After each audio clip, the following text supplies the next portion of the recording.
What up, ladies, gentlemen? Welcome back to another episode of the Crew Alexandra Road to Glory career mode today. Now, as I usually say, these are normally live, and I promise we'll go back to live episodes from the next episode. It's just these two I decided to do as post-com. So here we are into another episode. Of course, last episode, it was weird. We had a transfer window, but you could say that it didn't go exactly to plan. We had a few signings that we had written down that we were going to try and pick up, but nothing happened. We ended up bringing in two loan deals, one of them being Edward Nikita from Arsenal. I probably butchered his name. It's probably, I don't know how you say it, but yeah, I'll just keep calling him that, and then eventually it might get better. Or I could just call him Eddie. Let's call him Eddie, actually.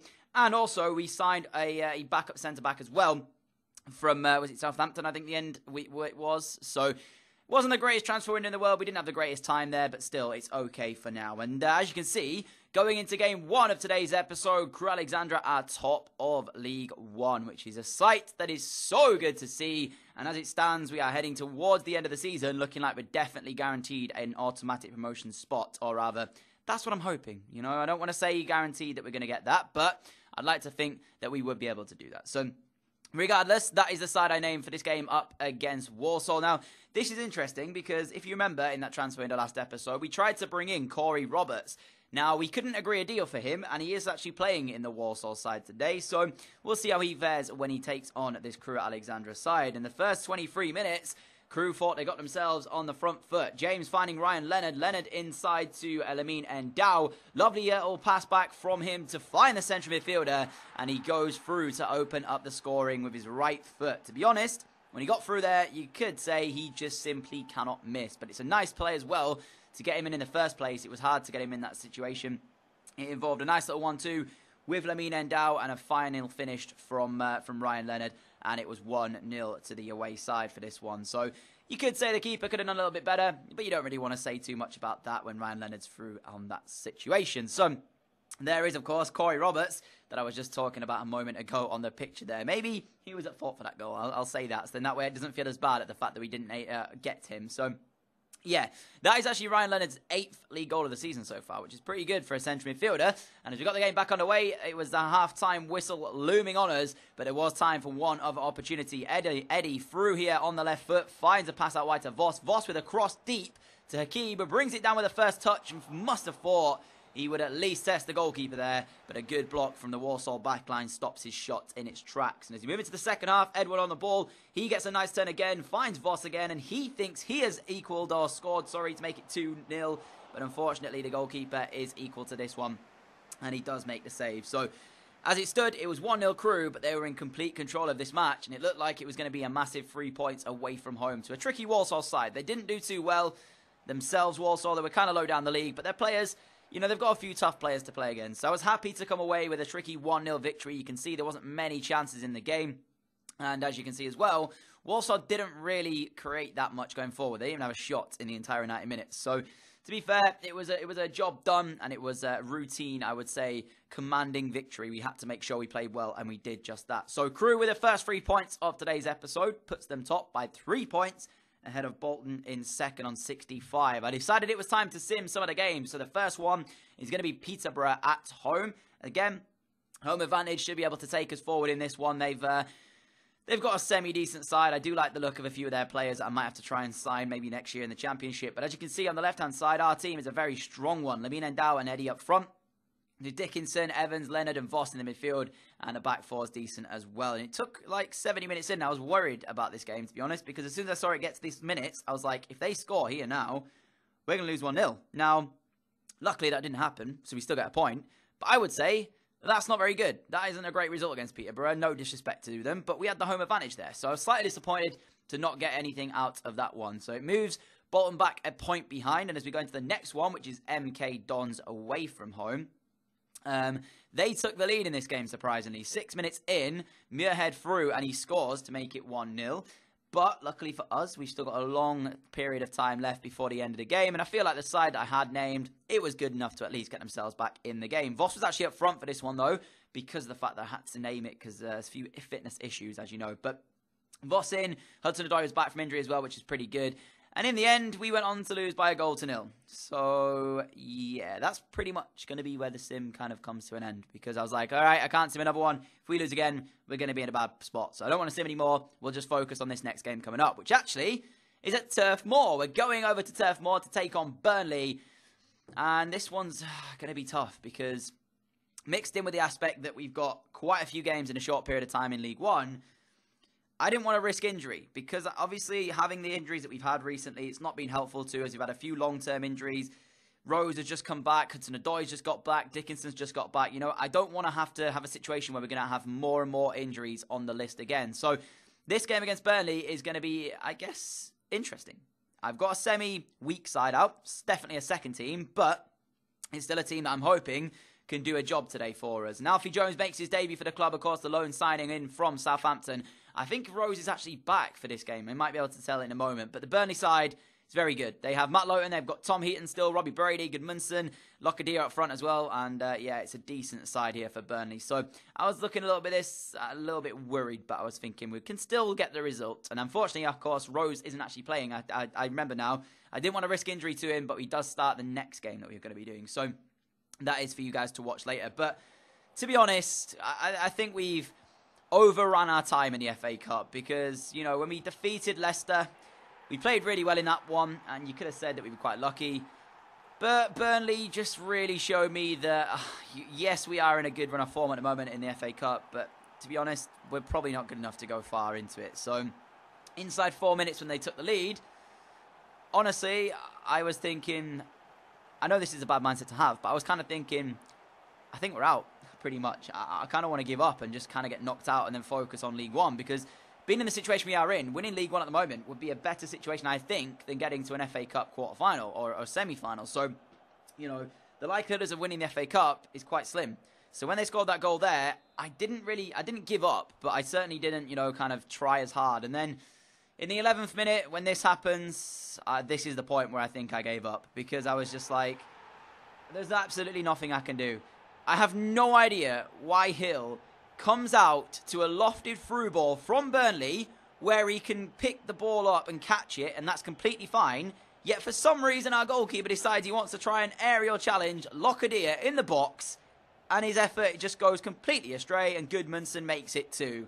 It's his second of the day, it's Burnley's second of the day, and this is the point where I gave up. I was like, alright, well, we're 2-0 down in 11 minutes, I haven't even got out of my own half yet, and our keeper's doing that. Chances are, we're probably going out. So, yeah, it's just what it is what it is. And 74 minutes in, to our credit, we did create an opportunity. Phillips with it, Voss, little 1-2 with him, and he gets it on the edge of the area. Strike, though, he's wide of the post, never tested the goalkeeper, and never will have done, even if he'd have got that on target. It wasn't hit with any venom or anything. And pretty much this summed up how it went for us. As we were trying to get at least a consolation, they caught us on the break. Lockadere going down the left, keeps it backwards here towards Defoe. Defoe into Brady. Brady out to more Brighton. Kind of panicked there defensively, just sliding into challenges that I was never going to win.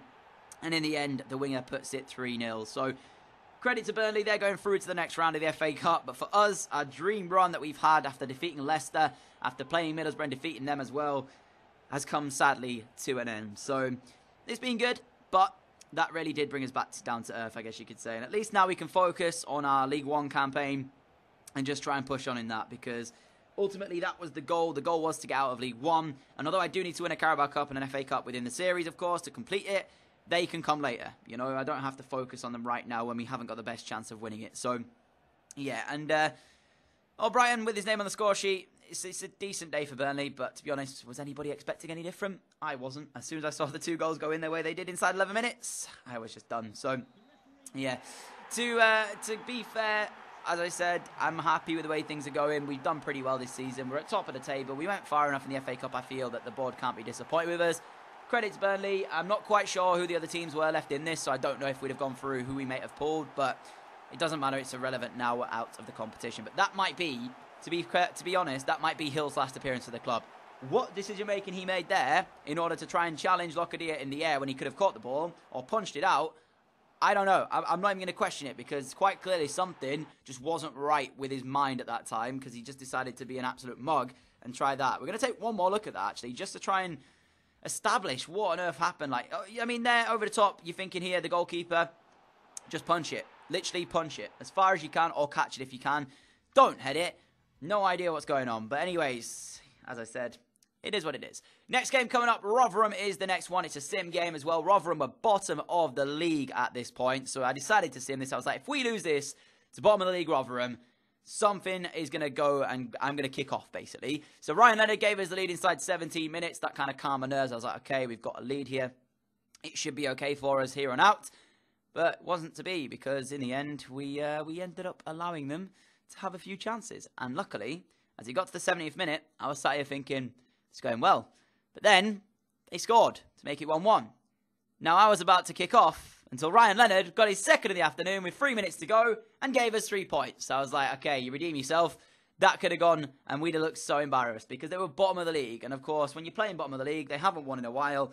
We should be able to win it. We're top of the league. I know like results in real life do happen where, of course, the bottom of the league will beat the top of the league. It's not surprising. But personally, if that had happened to my team, I would have given them just a hounding in the dressing room if I was the manager. But on to the next one. Bradford, the next opponents. Again, simming this one. They were 7th, actually, so this is a bit of a tough one. Evans gave us the lead inside 41 minutes, and we did go on, end up to win this 1-0. So, very slender 1-0 win, but sometimes you've got to do that. In fact, no, I'm telling a lie. Dickinson scored in the 81st minute. I couldn't remember that goal. But there it is. Dickinson did score in the 81st minute, and it was 2-0, not just 1-0, my bad. But put us 3 points clear at the top, and I was thinking, all right, we're pretty much 15 points clear, I think, of 3rd place at this stage. If we keep up the way it is, next episode, I could probably sim most of those games and we'll probably still get ourselves out of the championship. So pre-warning for you guys at home, there might be a lot of simmed games in the next episode because we have 10 games to go. And of course, I want to make sure that we are getting ourselves out of the competition. Now, if we can win the trophy, then that would be even better. So if we find ourselves top, and of course, we're challenging for the title, as we lose to Blackpool there by a goal to 0. Just going to throw that in there. Blackpool at the time were like, I think they were like 9th or 10th, maybe even worse. But anyways, moving on. If we're in the title race and have a chance of winning the title, of course, right now we're joint top with Bolton, then I will continue to play and try and win it for you guys. And obviously we'll be able to lift it, because last year we came up through, what was it, playoffs? Oh, no, was it? I can't remember. Was it 3rd or 2nd? No, we came up from my promotion. Yeah, that was it. So we didn't actually win the trophy. So this time around, if we get close, we are going to try and win it. But, of course, that's still to come to next episode. But regardless, last game of the episode coming up right now. Coventry City, the opponents. And if we get 3 points here, as I said, that leaves us with 10 games to go. And we'll be 15 points clear of 3rd place. However, Bolton will be joint top with us if they win as well and we win. So there's a little bit of a rivalry starting to form here between the two of us. They were the only side, actually, in the first few games that actually beat us.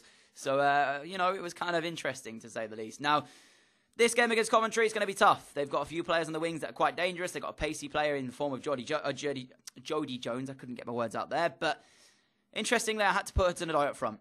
We started with Kinsella and Hudson-Odoi up front. Not the greatest strike partnership in the world, if I'm being honest. And Kinsella set up the first chance, crossing towards the middle to find, I think it was Ryan Leonard with a header. And O'Brien makes a save for Coventry to keep them in this one. We go for exact replica. Short corner back to Kinsella. Another cross towards the middle again. One in the middle. It eventually falls all the way backwards to Kinsella, though. He gets a second chance to whip a cross in. But in the end, it comes all the way to Walker, whose shot is just narrowly wide of the post. The keeper didn't even attempt to dive there. So if that had been on target, it was going to be 1-0. But unfortunately, it wasn't meant to be. And then we move into the next highlight. 28 minutes in. Kinsella again, willing runner, but not quite in the box. This is what I mean. Somehow, Callum Hudson-Odoi found himself completely unmarked. And just hit it straight towards the goalkeeper. And that's probably why he's not a striker. But to be honest, I should have gone with a low-driven shot. I tried to curl it like a mug and it just didn't work out. But Kinsella then, into the second half, did give us the lead in the 50th minute. That defender really could have done nothing about it. You could say he should have closed him down, but then he did have to watch the cut back towards, I guess, Hudson-Odoi. And that might have been what he's doing. You can see, I mean, we had 3 players over. And right here, he's caught in 2 minds. Does he kind of go with the runner of Hudson-Odoi, or does he hope that his keeper can make the save from Kinsella? But, you know, he didn't do, and the number 9 did give us the first goal of the afternoon. But Coventry, you know, as I said, they've got pace on the wings. They didn't let up, and they did have a bit of a better second half. But, like, when you're playing these games, like, I look at this and just think to myself, if I can defend throughout the entire game, and then I give it up on the 90th minute, it frustrates me sometimes. And that's something that I'm really, really prone to doing. So when Walker got this chance here in the 76th minute to make the score 2-0, and it would have surely wrapped up the points, I was disappointed in the centre midfielder. Just keep it down, keep it on target, test the goalkeeper. But luckily for us, Coventry were never really in the game. They did utilise their pace down the wings, but we dealt with it for the most part. And we did come away with another 1-0 victory. So another 3 points on the board. That does keep us 15 points clear of 3rd place. And yet again, another commanding victory as well. So thank you all so much for watching this episode. As I always say, thank you for your continued support. Really appreciate it. You guys are all incredible as well. Bolton winning again, though, does keep them top with us, which is going to be an interesting kind of next episode to see how it's going to fare. But as I said, apologies for this not being live. I will get back to the live episodes from the next one for you all. I just decided to do a couple of them post-com. Hopefully you understand that as well. Nice growth, actually, coming out of Phillips. He's like 66, nearly 67. And the only reason I'm still training Hill, even though we're not going to be playing him, is because I want to sell him. Like, I want to get some money in, so then that way we'll be able to utilize that money to then strengthen the squad next season. So that's the reason why I'm still training him. But that's the league table then, ending off today's episode. If you did enjoy it, a like, rating, greatly appreciated. I will see you all, hopefully, again at 4 p.m. UK time tomorrow for yet another video. Might stream sometime within this week. We'll have to wait and see what my time and my work schedule is like. I'll have to find out later on. But thank you for watching this episode. I'll catch you all at 4 tomorrow, guys. See you all then. Adios.